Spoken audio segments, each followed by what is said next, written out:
Hello, नमस्कार. मी रेश्मा तुमचं सर्वांचं माझ्या यूट्यूब चॅनलमध्ये मनापासून स्वागत करते. सर्वांना श्री स्वामी समर्थ. आणि सकाळची सुरुवात रांगोळीपासून केली आणि देवपूजा बघा. आणि हे मी बटाट्याचे पराठे बनवत आहे. रात्रीचे बटाट्याची भाजी खूप शिल्लक राहिली. मुलांना अशी काय डब्याला किंवा अशी खायला जर उकडून बटाट्याची जर पिवळी भाजी केली ना, तर ते पूर्ण खातच नाही, तर शिल्लक राहते. आणि मी मग भरपूर बनवलेली असते. कारण शिळी जरी राहिली तरी मी काही तेवढं हे घेत नाही टेन्शन. कारण ती शिळी राहिलेली असली की त्याचा पराठा जर बनवून दिला तर आवडीनं खातात. त्यामुळं त्याचे पराठे बनवत आहे. मग पराठे पटापट संपतात, शिल्लक राहत नाहीत. त्यामुळं बटाट्याच्या भाजीपेक्षा त्यांना असे पराठे बनवलेले जास्त आवडतात. आणि त्यामुळं मी ही शिळी भाजी वेस्ट जाऊ नये, वाटोळे होऊ नये म्हणून पराठे बनवून घेत आहे बटाट्याच्या भाजीचे. आणि असं जेवणच केलं नाही मुलांनी म्हणून बटाट्याची भाजी आणि चपाती पण रात्रीची खूप शिल्लक राहिली होती. आणि त्यामुळं ते भाजीचा असा काहीतरी उपयोग करून म्हणजे भाजी पण संपते आणि मुलांना पण ते खायला बटाट्याचे पराठे खूप आवडतात. ते व्यवस्थित गरम करून मॅश करून घेतली आणि नंतरच मग हे असं पूर्ण असं भरून व्यवस्थित लाटून घेतली. बघा किती मस्त टम्म फुगतात ते पराठे. त्याला व्यवस्थित मॅश केल्यानंतर पुरणासारखं असं भरून व्यवस्थित लाटून घेतलं की खूप छान पोळीसारखे टम्म फुगतात आणि खायला पण छान लागतात. माझ्या छोट्या मुलाला आणि मोठ्याला पण खूप आवडतात बटाट्याचे पराठे आणि माझ्या मिस्टरांना पण आवडतात.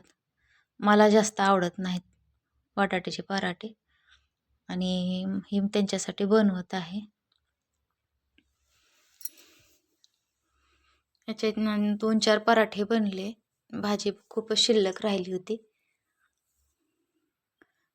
आणि व्यवस्थित भाजून घेतली. खरपूस अशी भाजून घ्यायची म्हणजे असं खायला पण छान लागते. आणि कसं टम्म फुगलाय बघा पराठा.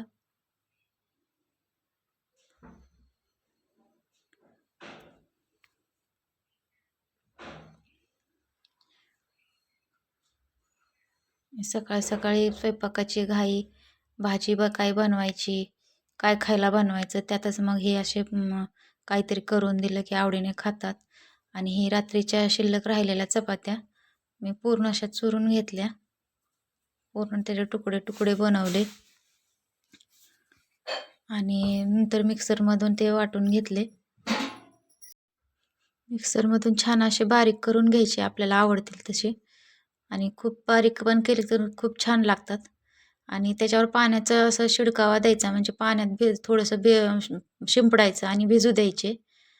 आणि व्यवस्थित भिजल्यानंतर आपण ते तुकडे बनवायचे. तर मी इथं वाटाण्याच्या शेंगा भाजून घेतल्यात. हे शेंगा जरा निब्बर होत्या आणि खायला भाजल्यानंतर खूप छान लागतात म्हणून ही वाटाण्याच्या शेंगा भाजून घेतल्या.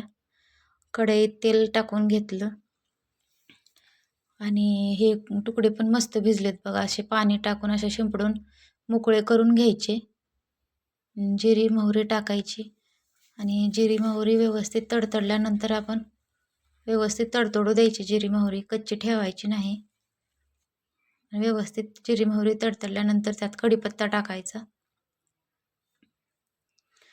आणि कढीपत्ता पण व्यवस्थित तडतडला की त्यात आपण कांदा टाकणार आहोत.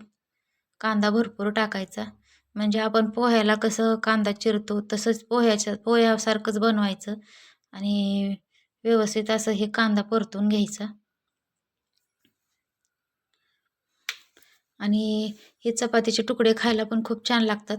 काही काही लोकांना वाटतं की शिळं अन्न किंवा बघा शिळंच खातात, असं काही नसतं. हे तुकडे एकदा करून बघा तुम्ही, खूप छान लागतात चवीला पण आणि मुलं पण आवडीनं खातात. हे पोह्यासारखेच लागतात आणि आपलं असं अन्न पण वेस्ट जात नाही. काही काही लोकांना तर असं एवढं अन्न बघायला पण मिळत नाही. आणि आपल्याला जे वाटतं शिळं किंवा आपण जे म्हणजे हे करतो, वाया घालवतो, ते लोकांना बघायला पण मिळत नाहीत. काही काही लोकांना तर उपाशी बसायची वेळ येते. त्यामुळं अन्नाचा व्यवस्थित उपयोग करून घ्यायचा आणि असं काही वाटोळं जास्त करायचं नाही. म्हणजे आपल्याला ज्या टायमाला आपल्याला खूप भूक लागलेली असते आणि त्या टायमाला आपल्याला भाकरी मिळत नाही, त्या टायमाला आपल्याला शिळ्या भाकरीचं पण महत्त्व खूप जास्त वाटतं.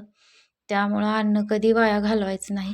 यातच मी कोथिंबिरीचं लसूण आणि कोथिंबिरीचा वाटून घेतलेला मसाला टाकला आणि हळद आणि तिखट टाकून व्यवस्थित परतून घेतलं आणि हे चुरून घेतलेली चपाती टाकून घ्यायची कढईत आणि ती व्यवस्थित हलवायची.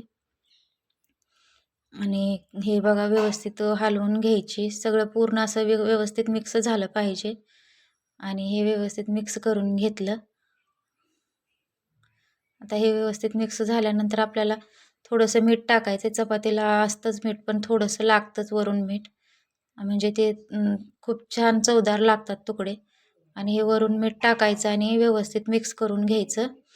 आणि हे असं व्यवस्थित मिक्स करून घेतल्यानंतर आपण त्यात शेंगदाण्याचं कूट पण टाकणार आहोत. शेंगदाण्याचं कूट टाकल्यानंतर आणखीन चव वाढते ह्याची तुकड्यांची. आणि शेंगदाण्याचं कूट आपल्या आवडीनुसार आपण कमी जास्त करू शकतो. ते व्यवस्थित हलवून घ्यायचं. पूर्ण असं मिक्स व्यवस्थित करायचं आणि ते मिक्स केल्यानंतर एक झाकण टाकून एक वाफ द्यायची. एक वाफ येऊ द्यायची म्हणजे ते आणखीन नरम पडतात. आता हे व्यवस्थित वाफ दिली आहे. आता व्यवस्थित नरम पडलेत. आता हे व्यवस्थित शिजलेत. ते मिक्स करून घ्यायचं. आता ह्यातच आपण कच्ची चिरलेली कोथिंबीर घालून घ्यायची आणि व्यवस्थित मिक्स करायचं. ही कच्चीच कोथिंबीर टाकल्यानंतर तुकडे खूप छान लागतात आणि खूप चवीला पण लागतात. व्यवस्थित मिक्स करून घ्यायचे आणि आपले तुकडे तयार झालेत. कोणी ह्याला फोडणीची चपाती म्हणतं, कोणी तुकडे बनतं. आमच्या इकडे याला तुकडेच म्हणतात, चपातीचे तुकडे. आणि तयार झालेत बघा चपातीचे तुकडे. किती छान बनलेत. आणि अशी चपाती बारीक मिक्सरवर काढून घेतल्यानंतर आपल्याला खायला पण खूप छान लागतात. व्हिडिओ आवडला असेल तर लाईक, शेअर, सबस्क्राईब करा. सर्वांचे मनापासून धन्यवाद.